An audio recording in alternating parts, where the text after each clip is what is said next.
বিসমিল্লাহির রহমানির রহিম।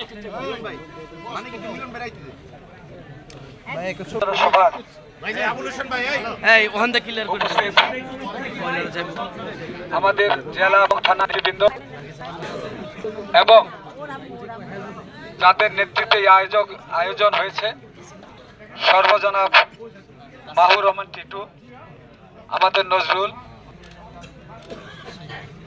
আমাদের সিরাজুল ইসলাম শিপন, বাবু খান, আবুল হোসেন, তো আমাদের আলমগীর, মান্নান খান, আমাদের আশরাফুদ্দিন আশু, অর্থাৎ অনেকেরই চিনি তো ম্যাক্সিমাম লোককে, এটি তো স্বাভাবিক কথা। দীর্ঘদিন এই দলের প্রতিষ্ঠাকালীন থেকে শুরু করে প্রায় ৪৬ বছর এই দলটার সাথে সম্পৃক্ত আছি। উত্থান পতন, ভালো মন্দ,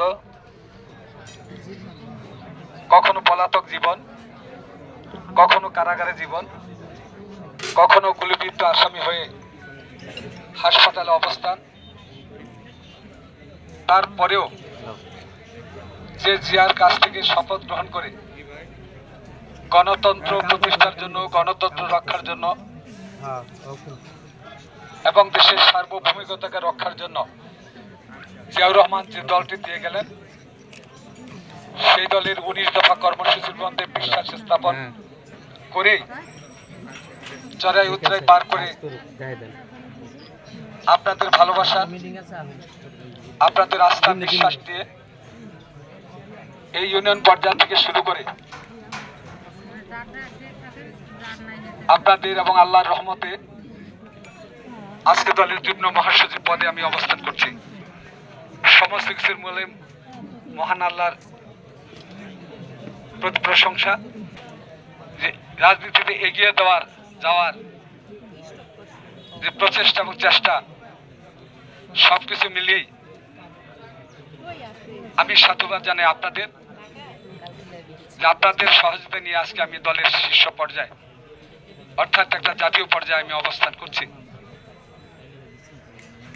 এই জাতীয়তাবাদী দল জিয়াউর রহমান সৃষ্টি করেছিলেন স্বাধীনতা যুদ্ধের পরে। শেখ মুজিব যখন ক্ষমতায় ছিলেন, আমরা অথবা আপনারা কেউ আমরা ভাবতে পারিনি যে শেখ মুজিবের নেতৃত্বে সমস্ত দলগুলোকে বন্ধ করে দিয়ে বাকশাল গঠন করবেন।